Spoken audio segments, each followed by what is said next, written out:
Hello, everyone. Welcome back to another episode of the Texans Pro. Today, of course, we're back with Drew. We're going to discuss kind of this. It was a brutal game, but we're going to discuss the Ravens Christmas game, kind of talk through it, and see what went wrong for the Texans as they scored 2 points. So clearly, a lot went wrong in this game. The defense scored the only points, but even the defense didn't play well in this game. And as we were talking about before the episode, the offense was bad. Stroud missed a lot of throws, and the route combinations may have been even worse. There was multiple clips of guys kind of running into the same area, or two guys in the exact same spot, or guys running into each other, which shouldn't happen in Week 17 of an NFL season, but it does happen for the Texans. How you feeling, Drew? Oh, it's not good after that game, Jacob. Not at all. I mean, to be there, it was hard to watch. Frankly, it's sad. Stroud played really good against the Chiefs. I feel like that was his best game of the year, honestly, against Kansas City. But then things unraveled. He claims that he has an injury, which the injury report should come out. We're recording this on, or I guess they're practicing today, right? So we'll see what Yeah, happens. After that, could be a shoulder injury. Then Slowick called another game for me. Didn't like it whatsoever. And then Stroud misses throws, and then the whole team seemingly wasn't ready to play. We'll say the Texans did run a lot of 4-3, and that didn't work defensively. That didn't yeah, work whatsoever. They're missing Petrie. They're missing Ward, which is just clearly a much bigger loss than people will really realize. People, yeah, for some reason, all reason thought that Jalen Petrie needed to move back up top to safety, which was just kind of frankly ridiculous. Now you see how much you miss a Jalen Petrie or even a Jimmy Ward when they're playing that nickel spot, the star role, close to the line of scrimmage. That is tough.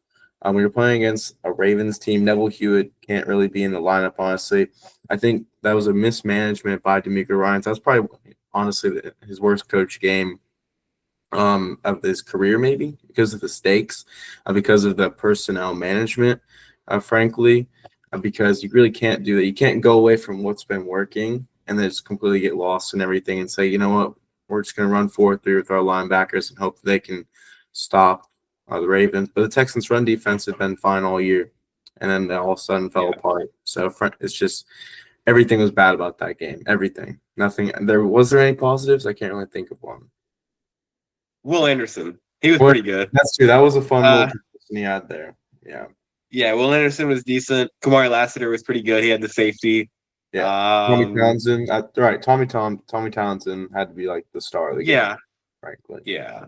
He had the one really bad punt, but he did make up for it with the punt that landed and got them the safety. So no complaints about that. Who else? Is there anyone? Not really, because offensively, Oh, Damian usually Pierce on the kick Nico. return. Okay, yeah. I'm cool Yeah. with giving Pierce the shout out on that. I usually you could go to Nico, but even he had a drop. So I Yeah, I don't. don't think No, Nico you can't Collins go to did. him. And that's another thing too.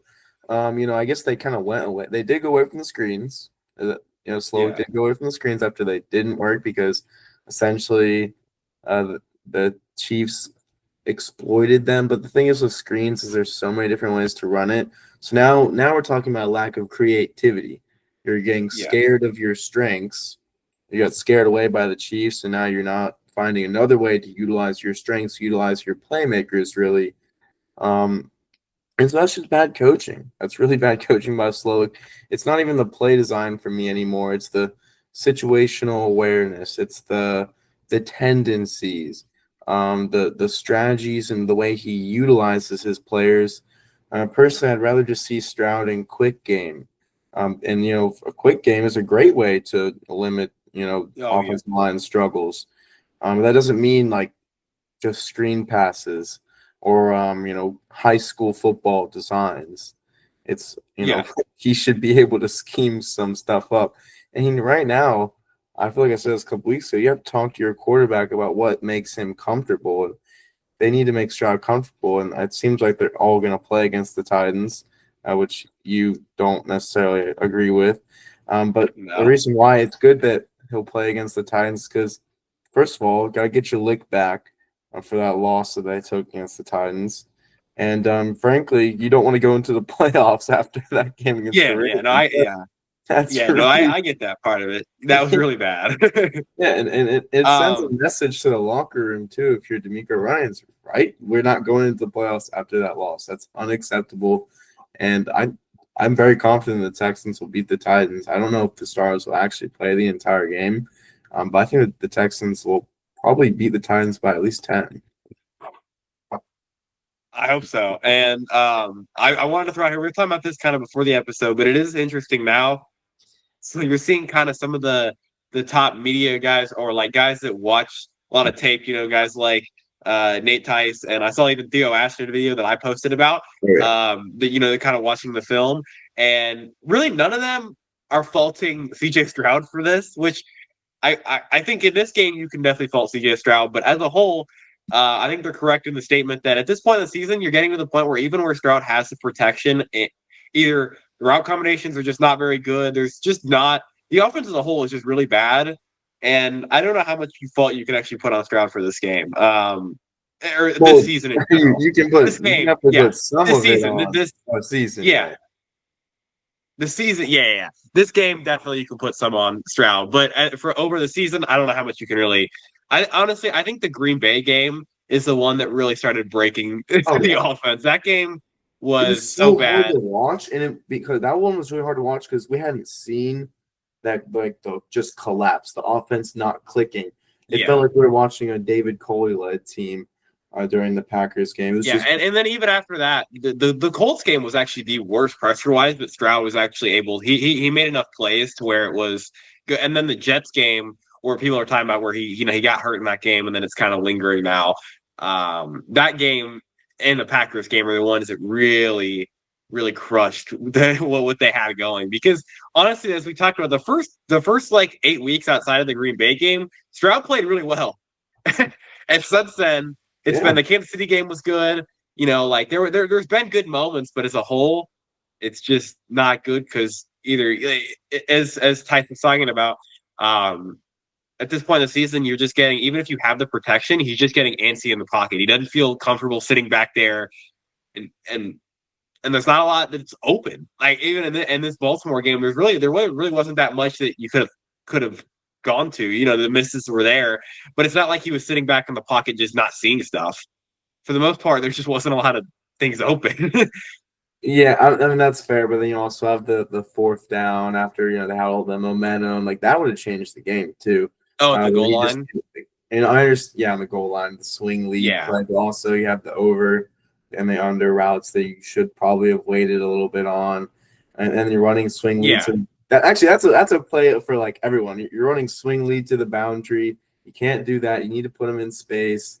yeah, So there's another doink by Slowick, not understanding where they are on the yeah. field. And like you said, that's a perfect example of just if that's last year, even early in this year, Stroud probably holds onto that ball for longer. But at this point, he's way too concerned about the pressure that's going to come or getting hit at this point that he's going to get rid of it quicker and try to let his playmakers make a play. But in that situation on the goal line, you want him to hold the ball.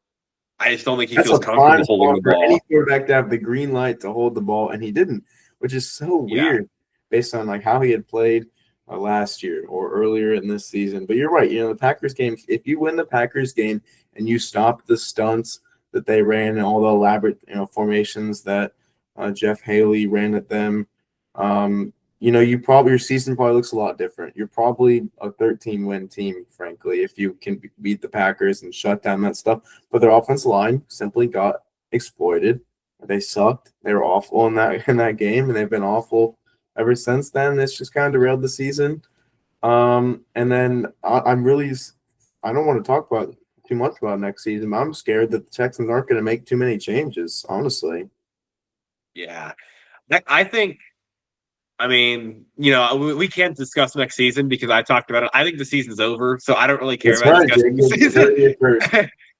Right. I, I feel like at one point in the past week you said what, just sit Stroud for the rest of the year. I think that was actually that was an something that overreaction. you I tried. wouldn't actually do that. I wouldn't actually do that. That was an overreaction. Just like I was kind of joking about that. But also, Yeah. like I I don't have any hope that they're going to do anything. So I don't really care what happens the rest Also, of the like, year. it Like, just doesn't don't really injure us. matter if we win a wild card game. Like, that's not even like anything new for the Texans. Now, No, there's yeah, other they've won wild card games. It's Yeah, funny, like there's other teams in the world that have been created since the 70s or the 80s that haven't won as many playoff games as the Texans, haven't won as many wild card no, games as the Texans. So, like, it really doesn't mean much to us. It's nothing new here. Like, that's just simple. But the question would be like, could they could kind of go to Kansas City as a 4 seed and compete in that game? I think because they did yeah, compete, and though obviously Tank yeah, Dell was going off.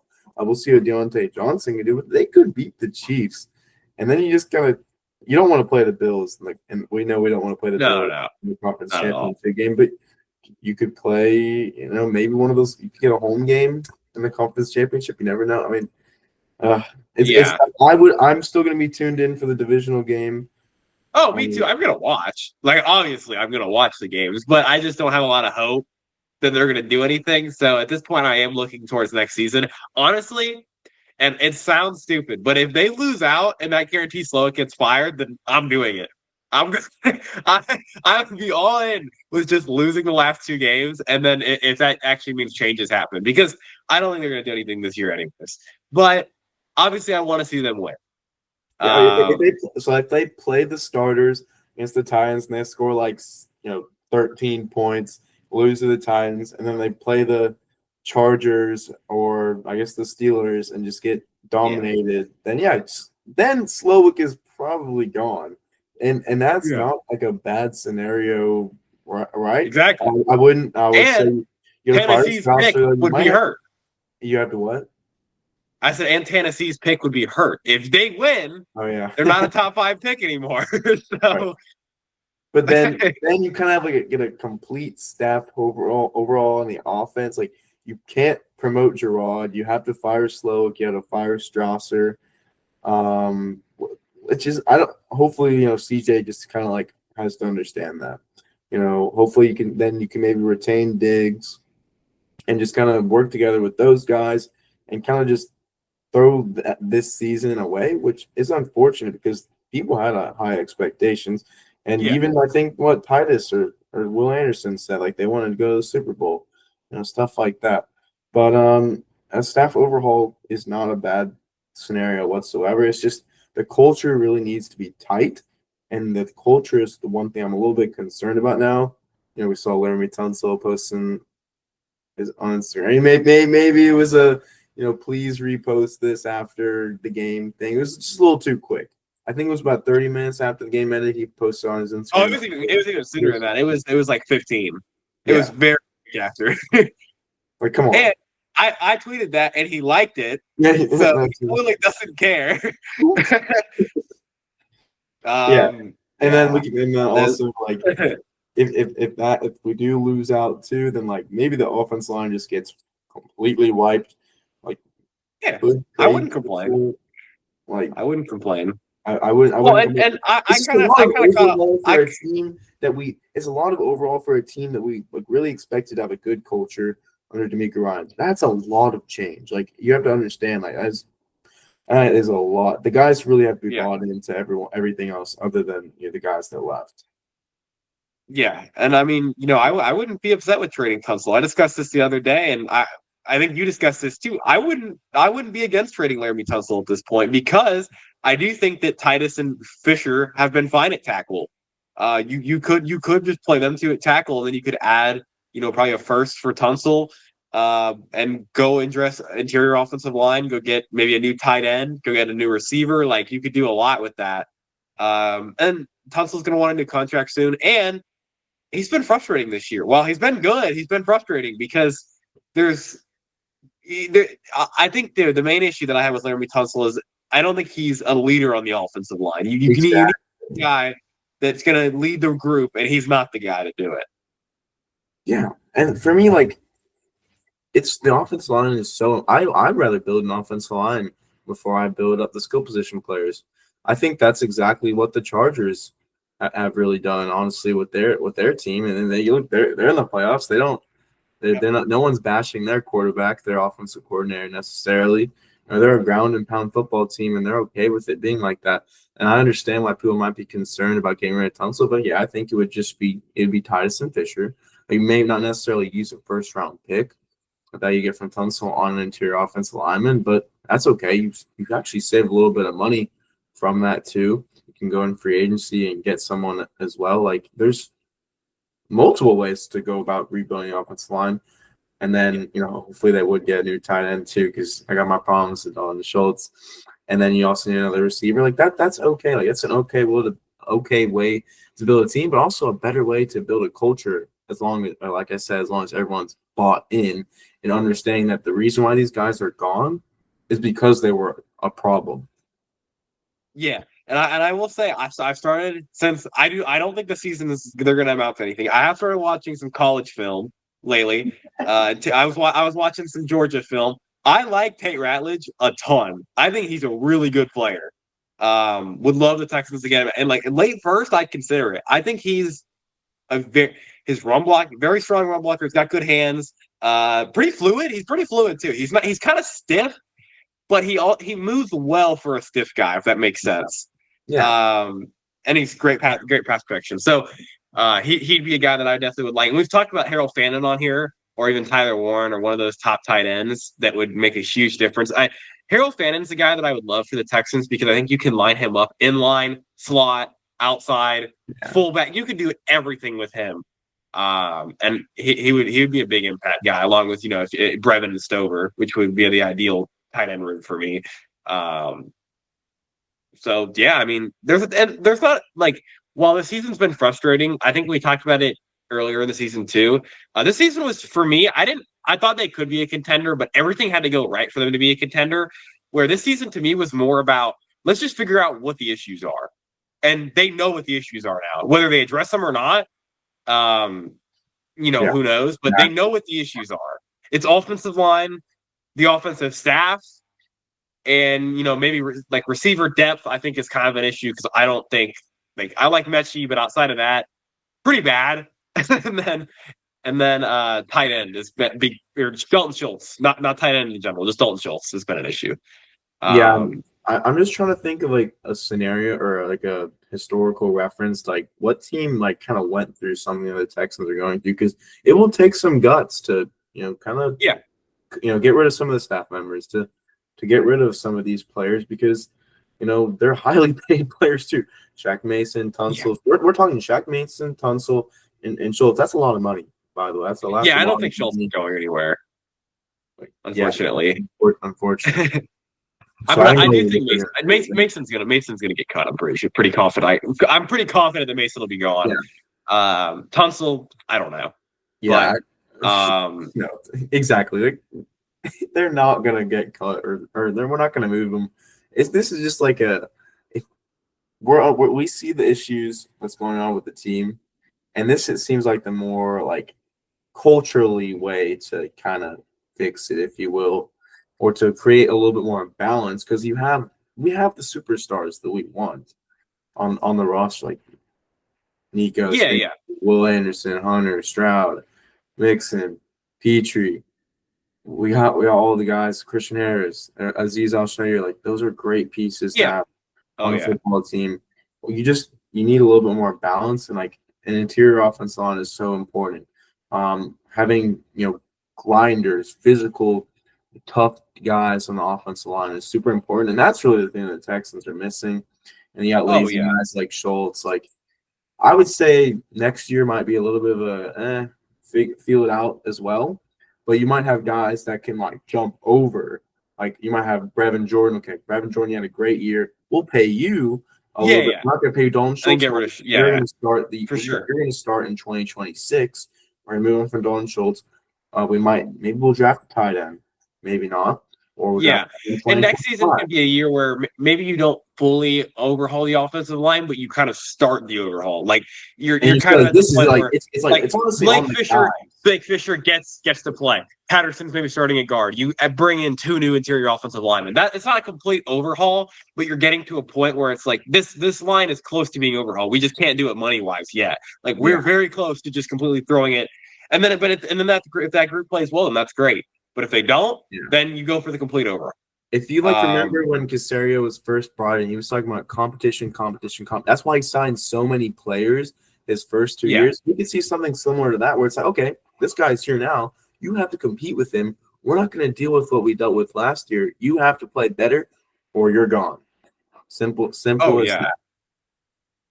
Well, and I talked about it, or well, I posted it today, but it's like you're kind of talking about the core guys on both sides of the ball. There's like the PFF ranks by positions, obviously, but there's 5 guys on the Texans that are like top 15 in their position, and it's Stroud, Nico on offense, which again, your core pieces on offense, and then Anderson, Hunter, and Jimmy Ward, who's not really a core piece, but Ward's played really well this year, like we talked about. He's been really good this year when he's been on the field.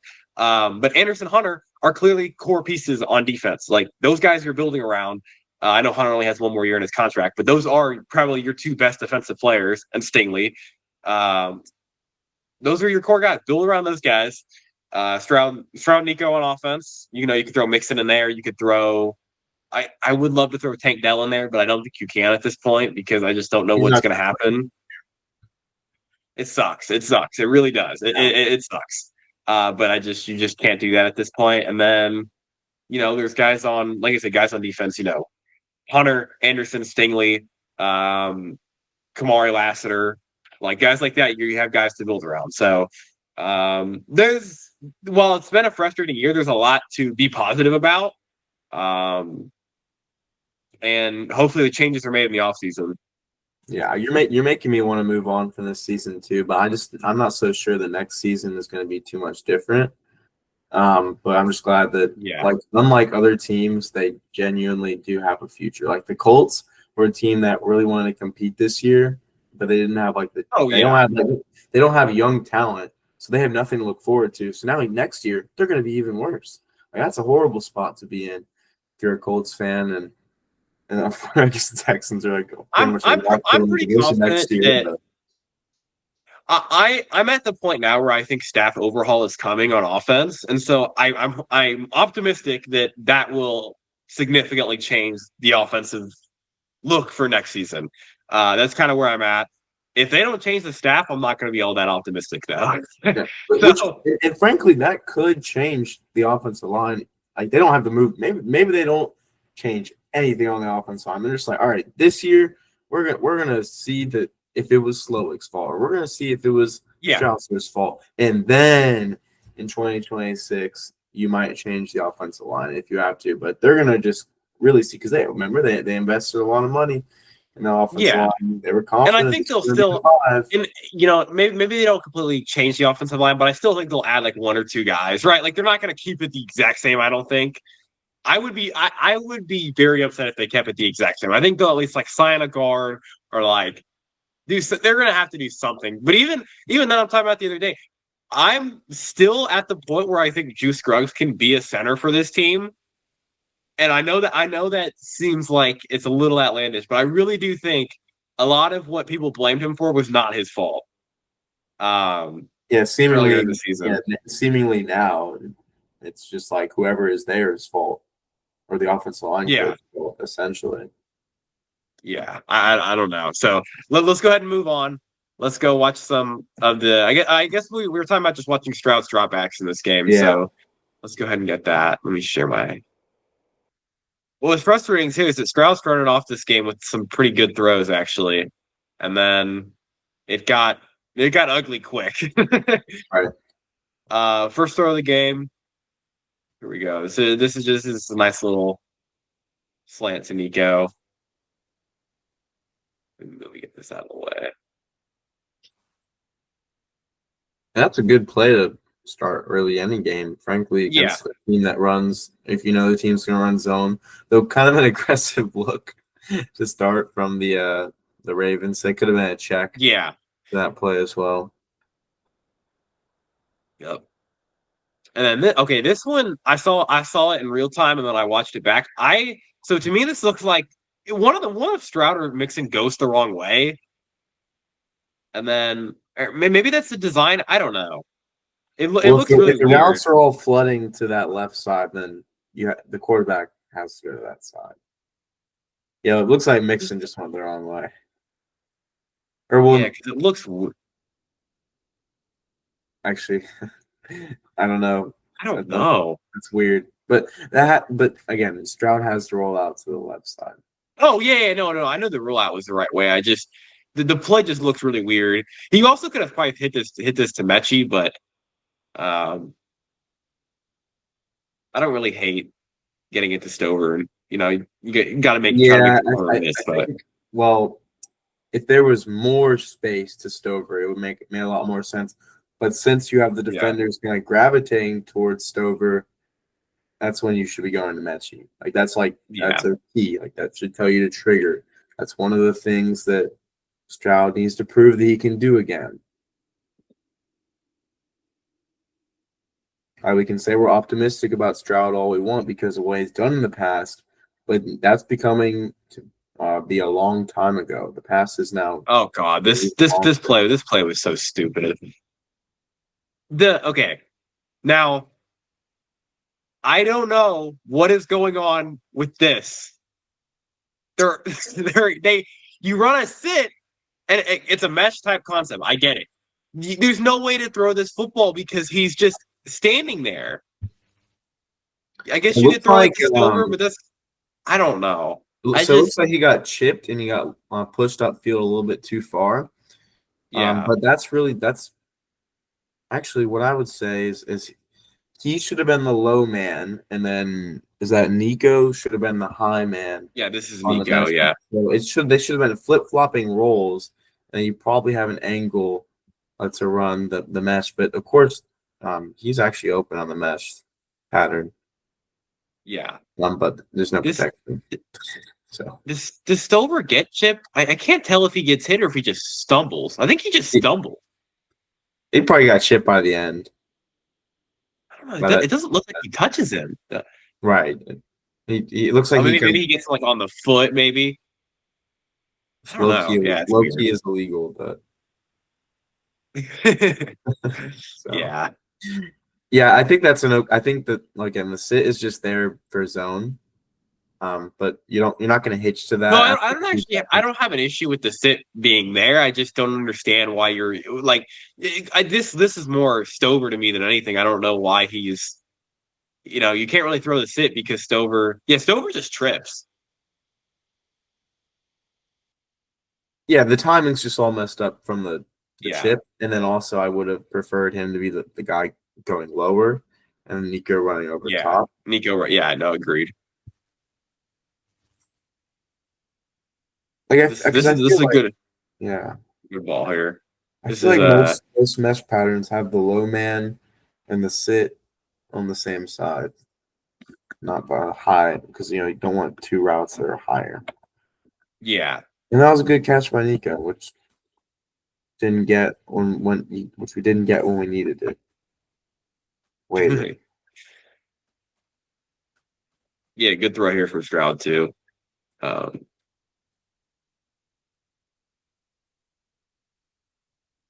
Yeah, it's a tight window. As you can see, I mean, he can't really throw it more inside. A tiny bit could have maybe got into his chest. I actually this one I couldn't tell in real time if it was a bad throw or if this one kind of just went through Schultz's hands. It kind of looks like it just goes through his hands, but I guess we can see it from the other angle. The thing is, like, you want your tight end to be able to absorb that contact. You want him to be able to have strong hands and kind of box out a little bit. But Schultz just is a little lanky sometimes, a little too loose, fragile. That's just through his hands. I mean, I get it's not an easy catch, but that clearly goes through his Right. hands. Like in the Commanders game, we saw multiple great, just hand catches. Ertz twice, I think. McLaurin, like they all use their hands very, very well. Schultz does not. No, not at all. This one is really the miss that stands out the most to me. This one just completely sails. Right. I mean, Yeah. I don't know. No I reason don't for really that ball to be understand this high. miss. You want that I ball to really be don't understand. low. Yeah, I really don't understand this miss. The footwork's fine. I mean, like, there's no reason for this ball to sail as much as it does. It's just a miss. His footwork is completely fine. He just sails it. It looks like he bounces a little bit at the top of his pitch. Let's if we can go back to that. Looks a Yeah, little here I'll go back. bouncy, and if you're gonna be a little, if you're not like it's if everything's not Yeah, he tightly was. bonded together, then it's gonna sail on you. But if you're tightly wounded, you're gonna have zip. You're gonna be able to kind of feel it out more. But he just doesn't have like full control of the ball. Kind of, it seems a little bit too loose. Yeah, I So see what you're saying. if Yeah, we yeah. can pause, Here I got that's you. how I saw him bounce. Right, right. Yeah, he bounces. It's like right there into Yeah. this step. And then the next step is a little, he does it again, actually. He did it Yeah, again. So that's not a good base. And you yeah. don't So need to have a loft. yeah, yeah, yeah. There's a spiral, Yeah, it's just but I bad. mean, it just feels like he's not in control there. Yeah, it just completely sails. This was definitely his worst miss of the day, in my opinion. There was a couple of them, but this was Yeah, definitely the worst I one. yeah, I He agree with that because the one to Schultz, there was pressure, and he just even though yeah. Schultz is right Well, there, that's still tricky. his foot gets stepped on too. I don't know Right. because I know Yeah. you were at the game, but his foot got stepped on too. Well, This is the everyone next was one. pissed. Everyone was like, nearly yelling slurs at CJ after that play. But yeah, his foot got stepped on. Absolutely. Yeah, But and you honestly, still I'm not want really sure what I watch because I watched this one. I'm not really sure if he can even see Schultz. be tough to see him. Because okay, to me too. So if you're throwing this ball from here, if Schultz just runs, he has it, but he's like walking. So I don't I think don't Schultz know. knows that CJ can even see him. They don't. They Yeah. both have no idea each other can. Like, no. Now, see, this is what I was debating with. I was actually talking with Lance Thurline about this in replies because I don't understand. To me, why is Schultz in this type of formation not just in line? If you just put him here, because to Right. me, He him can being in the still check and backfield here, release. Yeah. because him in the backfield here provides you really nothing. I get the idea that You Humphrey can can't run a blitz, stunt. right, Okay. or one of these guys can blitz. You can't run a stunt if you have two backs. That's fair.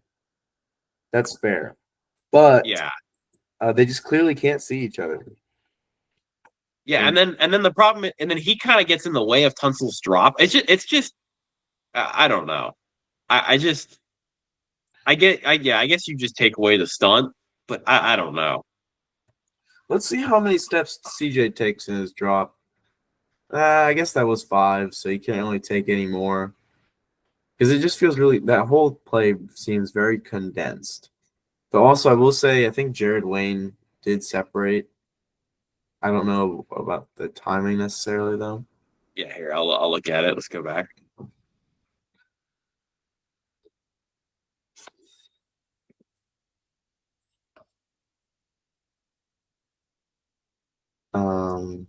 And he Yeah, you got wasn't on Wayne. at first, and then he just goes back in the split slot. All right.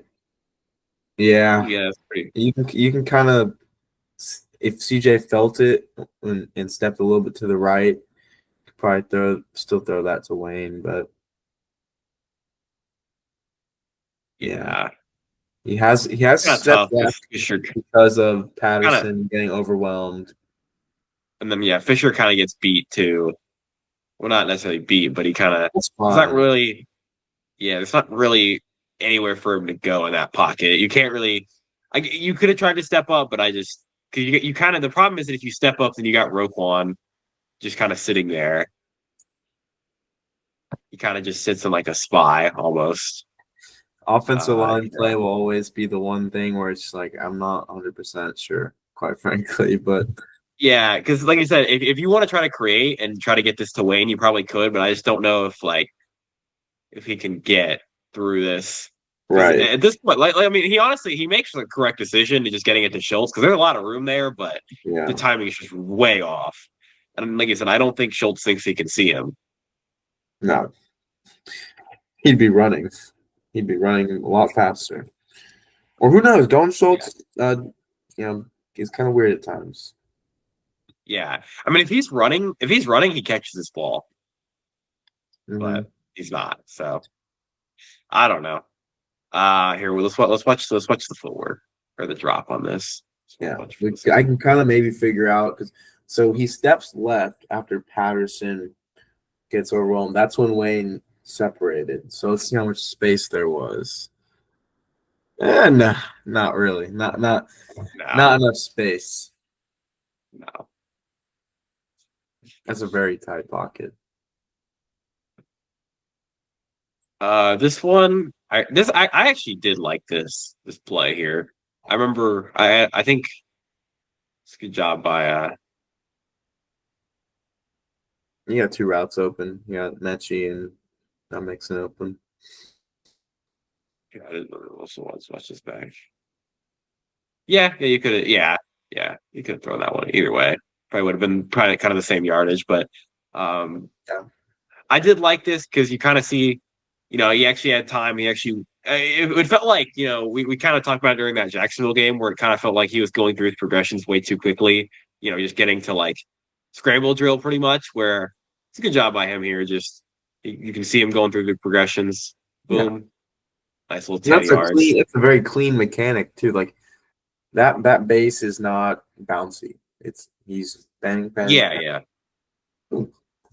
Simple. Oh, and then this is the route that you get the two digs that run into each other, which um Yeah, this I is think he's looking at it because it should then theoretically be open, but then he just I mean, good job by Schultz. yeah, is Wayne on the field here? That was Wayne and Hutchinson, I'm pretty sure. Then you get Mechie in the backfield. Motions out. Let me go back. It looked Yeah, I like don't really Wayne and know Hutchinson. why Slowick wants to Yeah. run digs rather than like the crossers that we saw last year that worked so well. I don't really understand what his obsession is with that. This year, like as you posted, we saw this against the Chiefs, right? Is that the Yeah, game? it's the same thing. It was literally the same play. So It was the exact same play that Stroud threw the pick on the first drive, except you started a receiver in the backfield. It was legit the only difference. Um, let's see. which is just weird. This was That's weird. That's a weird film review. Like that's one of the plays. If your quarterback throws a pick on, you should say, "I'm not going to run him again." And then Schultz, I was mind blown when he did that. Honestly, yeah. he I mean, had time. I guess you just throw that because you see a mismatch. I mean, that's not like a great decision, I don't think. But I guess you just see the mismatch and just assume he can come down with it in that situation. Well, Yeah. I'm gonna grab my laptop charger real quick. I don't want it to die on me. And that one just sailed. Oh, that one just sailed on him. Yeah. I don't know if that's the same play from before, but Is it? is this the, is this the same corner route from before, or did he sail one twice? Oh, this is the same play. That's the same I was play. gonna say, I clicked the wrong one. I clicked the wrong one. There we go. I clicked the wrong thing. yeah. There we go. This one I remember I think was just a miss too. This one I want to say was bad footwork. Yeah. His base was just bad on this. It was pointed. He's pointed kind of the wrong way here. We can let's go full screen this. It's That's a not. It's actually miss. not. Yeah, it's just a miss. His footwork's not bad. Just sails on him. Yeah, the It base is looks kind of good there. pointed. Yeah, The arm angle looks a bit off though to me. yeah. I'm pretty sure he throws an out route the next play too, unless I'm wrong. So guess he kind of makes up for it. There's a lot of Mechie in the backfield. Is kind of what I was what I'm Seems noticing like on the film review. little bit of a package. We'll probably see some more of this in the playoffs, or he might Gosh, get the just ball as well. It's not necessarily an out route, but I mean, he yeah. layers it kind No, of it where you wasn't want an out. to do I remember it being on the sideline because I remember the fumble. So uh, it's not bad though. Oh, and then this third and two was so bad. I don't know. So Stroud needs to just get rid of this ball, but I don't know what the like. It's clearly an RPO. I just don't know what the goal. Like it's two. It looks like it's two Schultz almost. Can't throw it Schultz there. And then I think the lineman might have already been upfield. Yeah. Patterson went upfield. Yeah, so you can't really ground it, I guess. Definitely should have I ran don't it know. though. Definitely. I don't think Roquan Yeah, would have agreed. gone to Pierce in time. Yeah. I can't really tell if I think it's an actual RPO. I don't think it's a, Okay. Yeah. yeah. Because I don't really think like you could throw this late window to Schultz, but at that point, is Patterson already downfield? I think he is. Yeah, Patterson's going to double team the 3 tech, and then he's going to go up to the second level. That's an RPO, like because he's going upfield. He's Yeah. like, Because I like you said, ideally you could throw this to Schultz, but it's already a penalty. Patterson's already downfield, so you can't really throw this yeah, ball. Like I mean, you could, but it's gonna get called back. So yeah. yeah. Patterson went a little bit too quickly in that case, and then Yeah, I don't understand why you're not running on 3rd and 2 at midfield. Uh, just give it to it's Pierce here. the problem is that when you struggle to run the ball throughout the year, that's Yeah. what happens. That's what happened last year too. It simply just did not work. So like, all right, what? Oh What's the yeah. point? What's the point in us running the ball here? So Yeah. I kind of agree with That is you, true. That's a good point. but there's no point in running an RPO. I think it's just going empty. Make Stroud Yeah. comfortable. Let him have Oh yeah. 5 Agreed. options to throw the ball. And see, this was a good throw from what I remember. I remember this is a completion over the middle of the woods. This was nice. Yeah. I mean, look, he's got good zip. He's got good mechanics at times. He can make all the throws. You know, some quarterbacks can't even throw to the sideline with enough throw power. That's not a concern with CJ Stroud. He can throw over the middle. He can throw in tight windows. But he just doesn't look like himself at times. It's not consistent enough. That's good Yeah. right there. No, like we talked about earlier in the episode, I think while there's been the misses, I think you're kind of seeing people not necessarily blame him for these misses because of the offensive line issues you've seen all season. I think you're kind of seeing him get a pass for it, which not necessarily that he should get a pass for all of it, but it is understandable why he's not getting like all the blame for it. I think this one, yeah, Yeah, I mean, Dan Orlowski has said multiple weeks in a row that the Texans cannot do anything because of their offensive line. yeah, I appreciate people shining lights on that too, because it's like we talked about, the staff needs to be held accountable for that. The oh yeah. No, stereo like needs I to said, deal with that too. Theo Ashu, while I'm not like I think Theo Ash is a smart guy. Good And time. I think his breakdowns. I don't necessarily agree with all of his breakdowns, but I do think he's a smart guy. He watches a lot of tape. He was very, very critical of Bobby Slowick, and he's been very critical of Bobby Slowick for 2 years. He didn't like him last year either. So, Right, um, and that's a good ball too. yeah. There's third down, granted, but And at least there, you're like,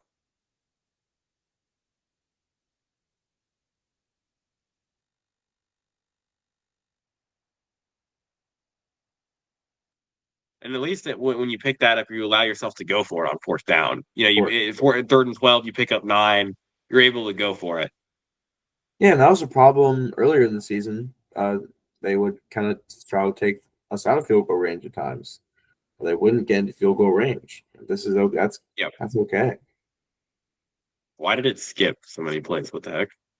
Oh, because of the pass interference. Okay, so we did not watch the.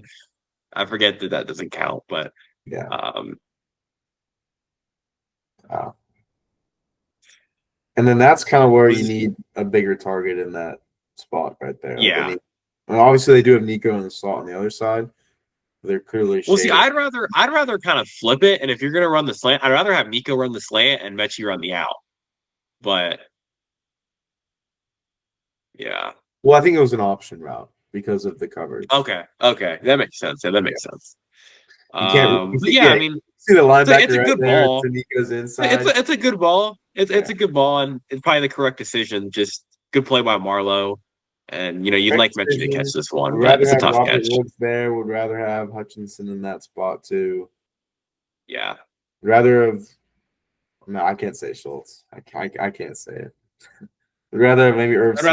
I'd rather have Brevin Jordan on one ACL. Yeah. Yeah. Yeah. I mean, Schultz is in there. But Yeah. yeah, you can't run a slant to Nico can't run a slant because Schultz ran the inside as well. So it wasn't even an option route. Actually, it was just that route because Schultz running a slant. Yeah. Then this one, 4th and goal. Let's see. Yeah, I really think you have Hutchinson there, personally. Which that back. I was watching Nico. I think you have Yeah. Hutchinson. I think if you got Hutchinson to run a curl and settle too, it's great. You got a great window for it. Yeah, his ball comes out too quick. I He don't got to think hold on to the ball I here. don't think Roquan Smith has the hops to I get implement that, that but plan. I will say if like we talked about, if you run this play to the boundary, Mixon actually has space. Like if you run this to the boundary, he has the space to make, it's set up okay, but there's not enough room. There's just not enough room over here. Yeah, look how much space is to the field. To the left side. That's a lot. It's a lot of Yeah, space. because really, if you run this to the wide side, I don't think this guy that comes in and actually makes a play can make it this type of play because Mixon could just run outside Yeah, and then run a which guy he's over. done. But Yeah, he's done now. you're not Right. able to because it's to the short side. Um, yeah, it's just frustrating. Though I mean, We've talked about it. We've talked about this all season. The frustrations that we have with running plays to the short side of the field because they do yeah. this a lot, and I never understand it. Oh yeah. I Uh, mean, the Schultz block tells you the whole story. I mean, he can easily get outside if there's more space, but Schultz is yeah, right there next to the pylon,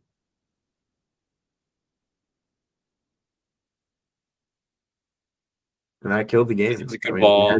there Yeah, was so much momentum that everyone was very into the game. Then I'm just utterly pissed after. yeah. This is a good ball. Actually had some time, good footwork. I'm actually kind of pleasantly surprised. The footwork from Stroud was actually decent in this game. He's had kind of misses recently that are just like bad footwork, but there's not been too many of those in this one. There's been a couple that have just sailed, but it's pretty clean. Yeah. Able to He hit does good. Mechie. He's been consistently good with the window placements. When you see like someone kind of come down as the robber there, and where you don't want to throw a hospital ball like Tua did to his receiver against Yeah. us. Like, it's very friendly. And then nice to see because like I said, he missed the out route earlier. Nice to see him hit the little speed out here. Um, Yeah, but I mean that one is from an the easy half. throw. It's an easy throw. Uh, For me, it's for some quarterbacks, it's more like when you're throwing from the opposite half. That yeah. becomes more Yeah. challenging.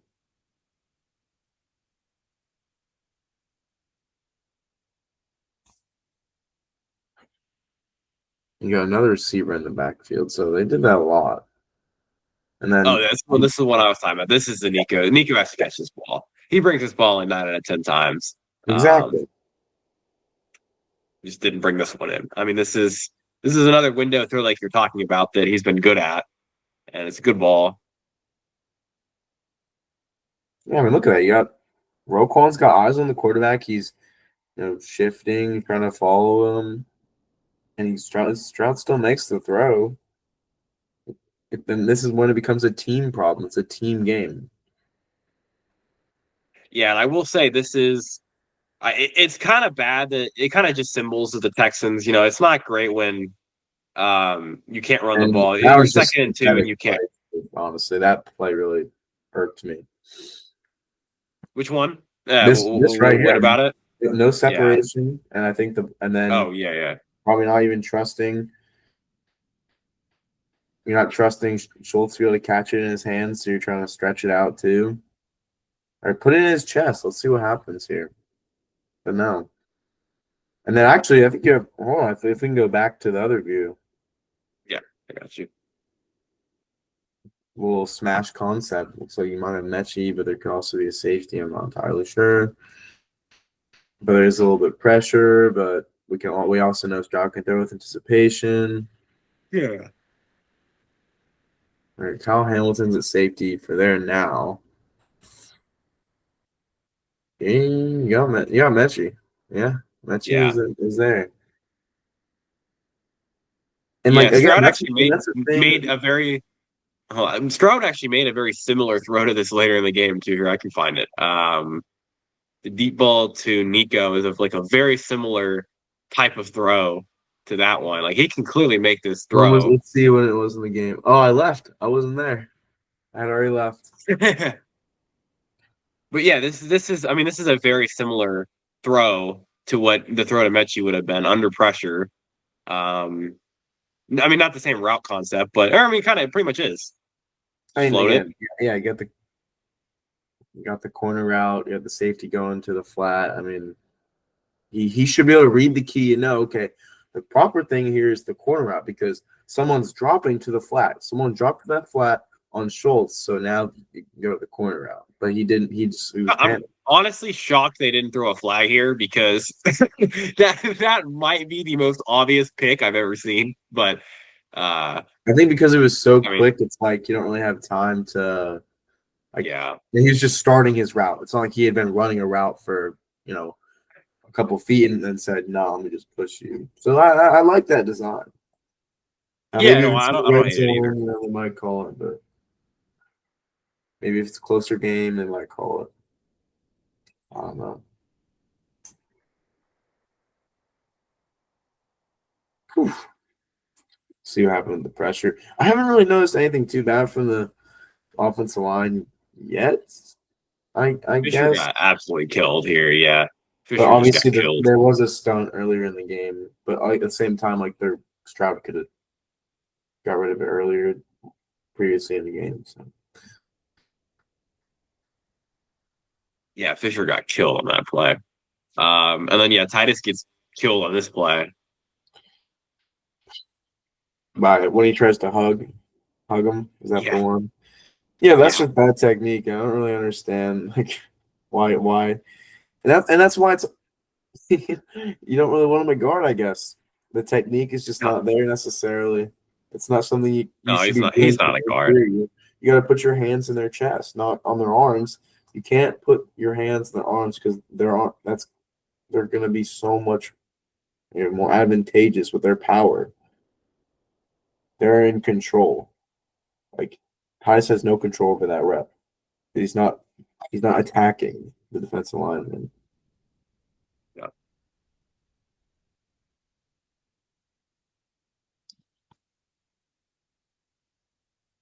That's an issue with the whole offensive line. They don't. There's not enough physicality from Yeah. all of them. Woo! A good block from Mixon. Yeah, here, let's watch that back. That was nice.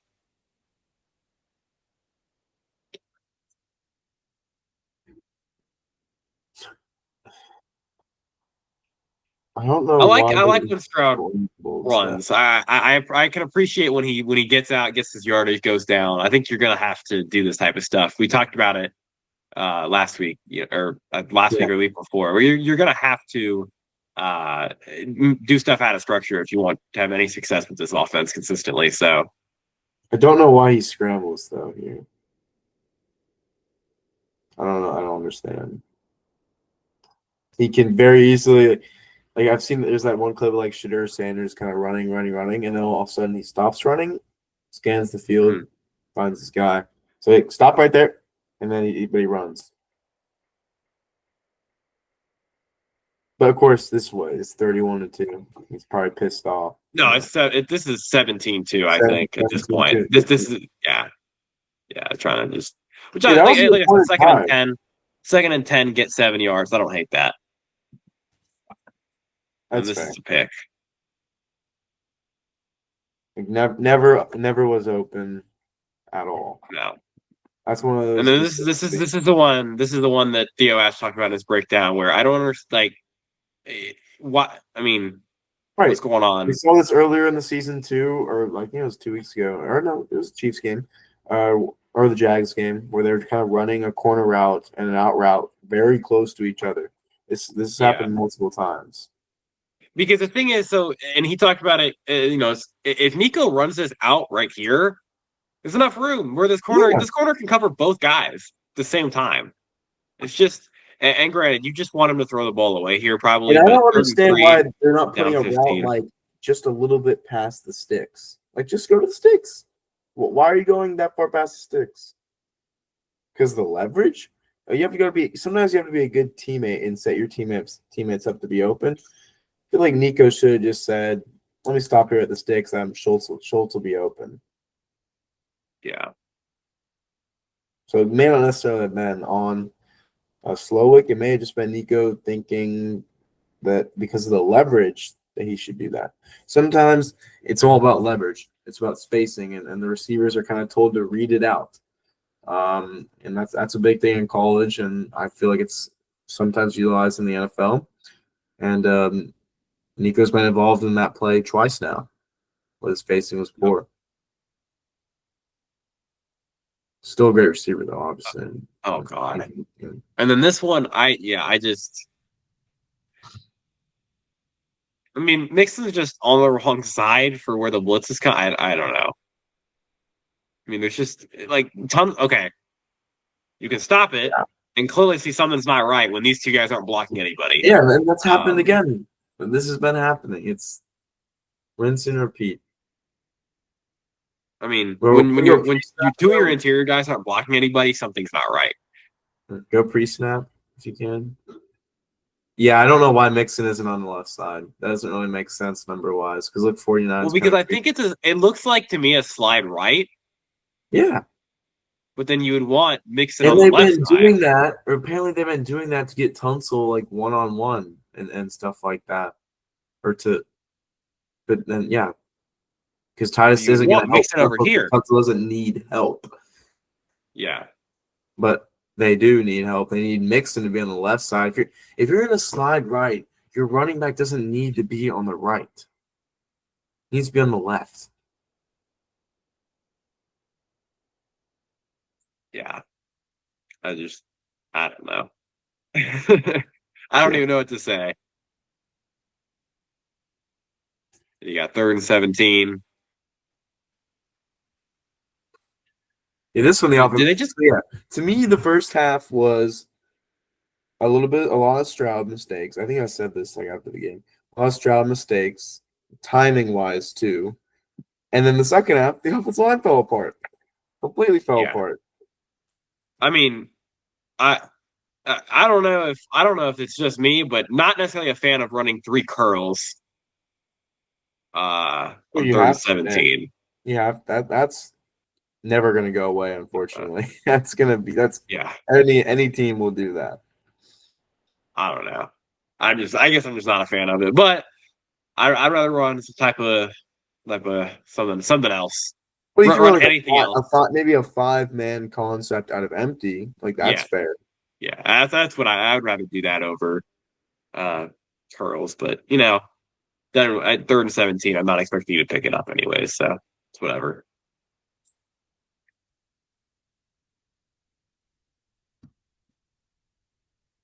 And then what was this one? That's a good play. You got swing lead to the left and you got to sit by Hutch. I mean, I like that kind of stuff. Yeah, worked well. I like seeing Dameon Pierce get a little bit more involved in the offense. I think you can have to reward him for the kick return. Teams won't be kicking him in the playoffs though.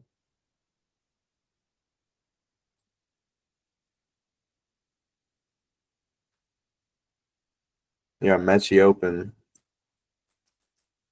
See if was there any pressure. I'm not really sure. This I didn't see. This I was gone.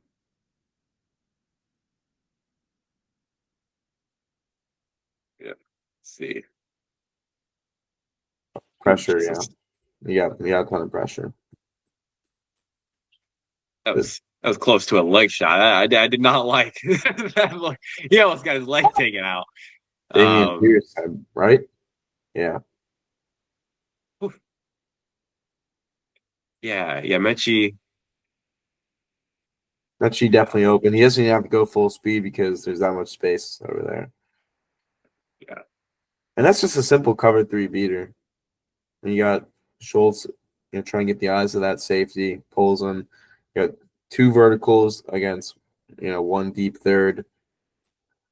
Good concept there. Wouldn't okay, and I don't necessarily know how the offensive line is, but wouldn't as a guard, if you see this, wouldn't you want to help the running back more than the more than the center? Well, I don't how know. close was the linebacker to the line of scrimmage for the snap? He's Yeah, no. creeping down. They already set their protection. Yeah, But he does help. yeah, he gets in there eventually. Yeah, I don't necessarily have a problem with that. Just Damian Pierce probably shouldn't be in that scenario. yeah.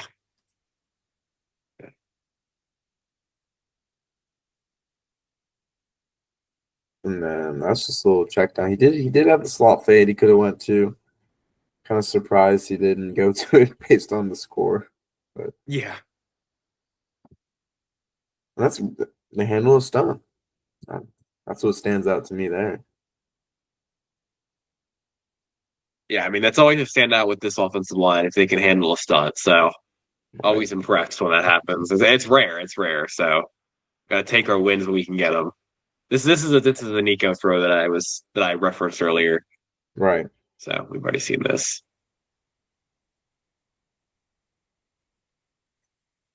But here we can watch it from the other angle.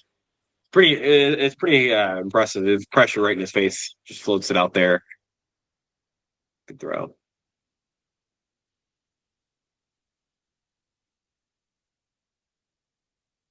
Yep, stunt. Again, stunt is not really picked up. You get 99 looping across.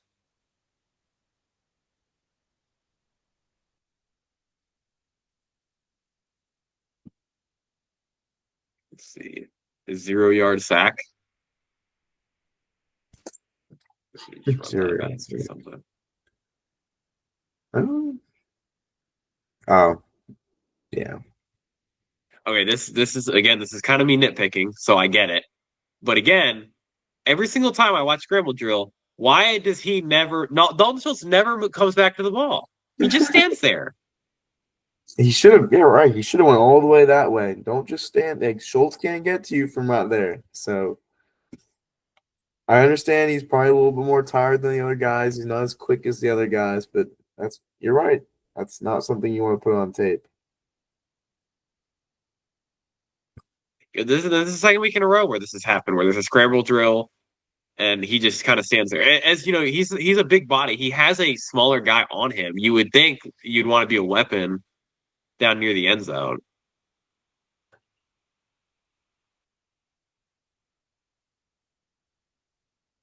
I mean, he has a safety on him. I just don't get it. It's a shame he's being paid what he's being paid. Yeah. Yeah, Mechie actually had a pretty good second half here. He made some plays. Yeah. In a pretty decent game, all things considered. Oh, yeah, this was And then, nice. This was nice. I guess there's some pressure. Again, based on the score, I really would like to see him try to take more shots. He definitely has woods. Yeah. He has woods for a while too, actually.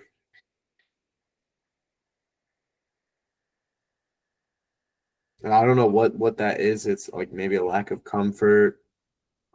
But I know he can he can make that throw to Woods. I think you can Yeah. agree with Yeah, that. no, he can. Yeah, he can. Right. I mean, because he sees him at Yeah, this point, you can make the throw back, I think, but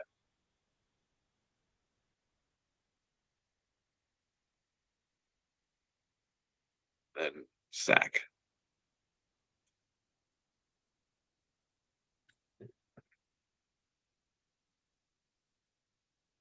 oof. It's like Kendrick Green Oh got yeah, this was another one that Theo Ash posted in his thing about how I don't really know what Hutchinson. I think he's supposed to run a corner, but he doesn't. he just again that's an option route. he can't run a corner based on that leverage, so he just sits. Yeah. Just the Basically, spacing is just if oh yeah, the spacing is bad, but if the corner is maintaining outside leverage, you can't go outside, so you're gonna curl yeah, yeah. inside. Yeah, I just don't know. That But spacing is just he's pretty saying, yeah, brutal. he's saying that because of the spacing, it would have probably been better for Hutchinson just to go out, so Nico would have space to come across the field. I understand that, Yeah. but Nico's kind of open, I guess. He comes a little bit back towards the quarterback, but he doesn't. Oh yeah, this was one of the funniest spots I've ever seen. They gave him the first down on this originally. It wasn't even close. Oh my god. One of the worst spots I've ever seen. I was dying laughing when they gave him that spot. That was a brutal spot. Also, that I Daria a don't lot know sooner how. too. Yeah. Offense goes back out. Oof. Back-to-back incompletions. I think this is the last round of the game. Yeah. First round, so we'll watch this. Just taking a shot, yeah. Which they really need to do more of. I think they need just drill into Stroud's brain that it's okay to take shots because what I'm seeing in this game and what I saw from a couple games previously is he's a little too conservative. Yeah. Especially, you get one-on-one with Nico or one-on-one with But she actually Nico. separates at the top too, but Stroud threw the ball out of bounds. That's a little bit embarrassing. I think when it's especially when it's Nico, you just want to give Nico a shot. So just throw it. Don't throw it out of bounds. Don't, yeah, never. No point. And then just run stick slot fade after it didn't work previously in the game. It's just vanilla concept.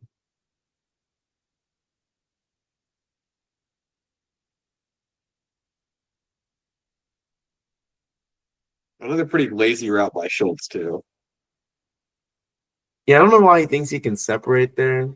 He's kind of attack pointing out a little bit more, get in his pocket, but he just kind of breaks it off when the DB's square, and you can easily drive on that. Also, not. I mean, again, if you have a tight end, you should want to put the ball in his chest too. You don't need to lead the tight end too much, in my opinion. But has Schultz really made any tough catches this year? I can't really think of one. No, not really. It's Not really. unfortunate. You kind of, unfortunately, with this tight end, you do have to lead him. Right. And that's why the Texans need to invest in a big body possession catch. Well, I mean, people thought Schultz was a possession catch guy, but no. They need a bigger target. That guy you can just kind of trust with his hands, his chest, red zone threat. Remember Fells with Watson. Fells was a great red zone target back in the day. Guys like that. Yep. So it's a good example. I feel like Dalton Schultz has a very limited skill set. He's going to pay a lot of money, and I'll probably be saying this until the day he's gone. Yeah, agreed. They definitely need a need a bigger body tight end for sure. Yeah. Oh, let's see. So some new features for NFL Pro I just saw. We got filter stats by position group. You can watch every route by receiver and insight by NFL research. There you go. Okay. Well, that's good news. Yep. Well, we're moving up. NFL Pro actually it's been really cool, but there's definitely some things that I hope they add over the offseason and stuff because it's a really cool concept, but they're missing a couple of things to take it to the top level. We can actually you do want to go look over some of that insight that they post because they actually posted some. Let's go ahead and do that. We can do that for almost every game now actually That's because nice. yeah, here we go. Insight. There you go. So, on attempts outside the tackle, Henry rushed for just Henry recorded a 74.1% success rate overall, the highest by any player with 25 plus carries in a game in the next gen stats era. That's not good. That is not good defense. Yeah, Derrick Henry has owned the Texans for a while. Here's Stroud's passing chart. Not great. Um, yeah, like you said, not a lot of deep shots, right? You kind of would No, want to see some more deep shots. This is the lone deep shot of the game that we just saw. wait, you need to share your screen though. Oh, my bad. I forgot I wasn't sharing my screen. There we go. I'm sorry about that. There we go. All right. I still. Oh, there we go. Yep. There we go. All right. So here we go. This is what I was looking at. So Henry recorded, like I said, the highest for any player. This is his rushing chart right here. Not great defense from them. Stroud's passing chart, he said, the one deep ball, but nothing really else past 30 yards. If the Texans offense wants to do anything, they're going to have to hit some deep shots because they're not going to be able to dink and dunk with how their offense has played this year. It's not going to work. Yeah. You're going to have to hit some deep shots. Here's Lamar's passing chart. With blitz 50% of his dropbacks, but he did not face a pressure in under 2.5 seconds. That's not great defense either. You blitz 50% of the time, you don't get quick pressure. Not ideal. He held on to the ball for a long time in almost all of his dropbacks too. Yeah, especially that one. This was one that was interesting too that I saw. So Stroud has not been very good against split coverage. Safety. He was good his rookie year, just hasn't been good this year. I think it's a combination of lack of time, and I think he's seeing more of it this year. So, I mean, he's seeing a league high amount of it. Right. So, it's just an adjustment that he's got to make. It's not been terrible. And part of that's concepts too. Like you have to have concepts that attack, cover 2, cover 4. It's as simple as it's not as simple as just go out there and complete a pass. Yeah, and I mean, really, like 7 yards an attempt is actually not bad. Like it's not great, but 7 yards an attempt is not horrible.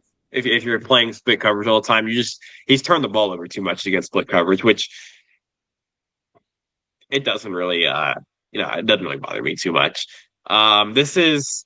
He's actually been number one on pretty much all year in pressures for next gen. Daniel Hunter's having a monster year. Yeah. Wow. And if he's gonna play, hopefully he can get to 100. Actually, I don't know how many pressures he had this last game. Let's see what he's at currently. If you go, I'm kind of curious, right, to see if he can maybe get to 100 pressures. That'd be pretty cool. He is at 90, so he had one pressure this last game. If he can get 10 pressures against Tennessee, which is not impossible, impossible against Will Levis. Well, Mason Rudolph Mason Rudolph. That is true, but it'll be tougher.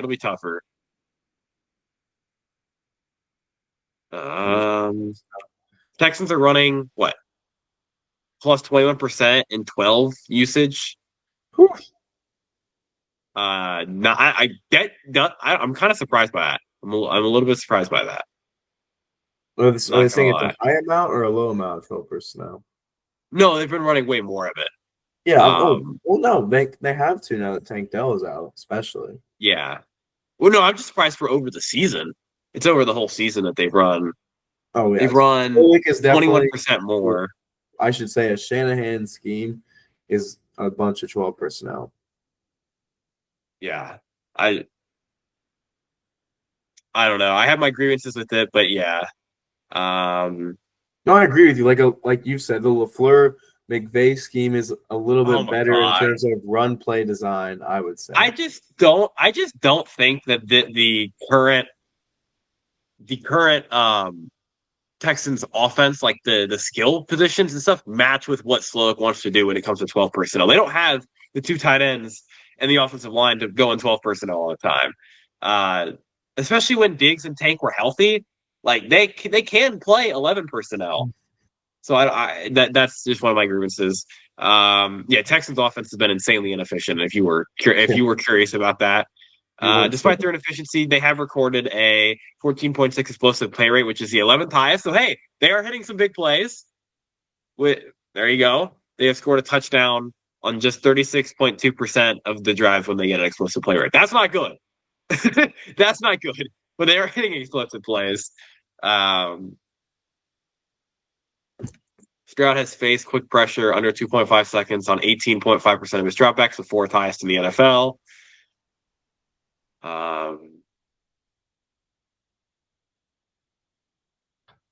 Let's see. Here you go. Stroud has completed 22 of his 27 intermediate targets for Nico Collins, 4 touchdowns and an interception. Second most among QB and receiver duos. Yeah. That's good to see. Good to see. Here we can go. Let's see if there's any more Texans insight. Isn't it kind of interesting? Probably not. Here we go. Kamari Lassiter and Eric Stingley have allowed the lowest and the second lowest completion percentage when targeted as the nearest defender in man coverage among corners with at least 25 targets faced this season. Love to see that. Love to see that. The Texans have lost negative 279.1% in win probability on sacks taken this season, the most in the NFL. Since 2016, only 2 other teams have lost more win probability due to sacks taken in 2024. And then the 2024 Texans. The 2023 Panthers and the 2022 Broncos. The Texans have scored just 1 touchdown across their drives when they have allowed a sack. That's an insane stat. That is an insane but stat. it doesn't really surprise me. No, it doesn't.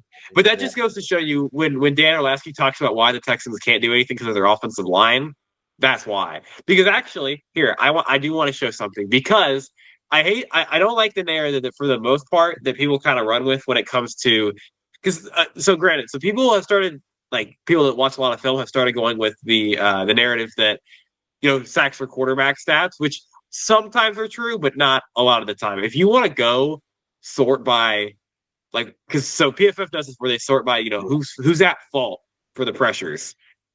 Texans offensive line is 5th percentage wise for the pressures that are their fault. And then if you go by sacks, Stroud is tied for 7th, but if you look at the amount of pressures that he has, it's not bad. He's not taking really bad sacks. Caleb Williams takes some really bad sacks. Brock Purdy, Bo Nix, they take a lot more bad sacks than Stroud does. So for the most part, the sacks have been on the offensive line or the tight ends. Because if you go here again, if you go inline tight end, they're number 1. They are number 1 in inline tight end percentage pressure wise. Yeah, I know that's been going on since since season started, and then really just the Jacksonville game was when Stroud took those sacks. Other than that, the offensive line. So if you go by QB hits, he's 7th. Again, it looks like it's a lot, but there's really, the amount of pressures that have actually been his fault are 22 out of 195. That's really not bad. It's just that he has a lot more pressures than a lot of these guys because of how bad the offensive line is. So percentage-wise, he's actually not been really the reason for this. And here, we didn't show this last time, but again, he played really well against Kansas City, like we talked about. So, just with a really bad game against Baltimore, unfortunately. Everything was bad against Baltimore. Yep. And then, I guess we kind of made it very clear that this season will tell us a lot about what we need to do in the offseason. But for me, it's more about will they actually do it. Only time will tell, unfortunately. We'll see. I have confidence in Nick Caserio making the right moves. I don't think he's going to make a ton of splash moves this offseason, but I have confidence that he's going to shore up spots. I think I'm very confident in him as a GM. I will continue to stay confident in him as a GM. It's time for him to shine again a little bit. He got a lot of his flowers earlier. Rebuilt. Now it was like D'Amico and the Stroud all last year. Well, that's where we're at now for everyone on the Texans team. Everyone now has higher expectations, and you got to rise to them, right? And that goes for the coaching staff, that goes for the players, that goes for because you've seen certain guys rise to the expectations, right? Nico's done it, Stingley's done it. Will Anderson, Daniil Hunter, Stroud earlier in the season. He's not doing it now, but he did earlier in the year. And then you see guys that have not done it, where the offensive line hasn't done it. Bobby Slowick has not done it. And you know what? I slated D'Amico Ryan. He's rised up to the expectations. His defense has been awesome. He's had an awesome defense this year. So you're kind of seeing it now, but it's a good thing that we know what the issues are now. It really is. That's a good thing, and it's good that the national media is talking about the issues. You can't really hide from your problems now. Yeah, you can't go into this, the season with, either the same offensive line coach or the same offensive line coordinator. Yeah, maybe the same.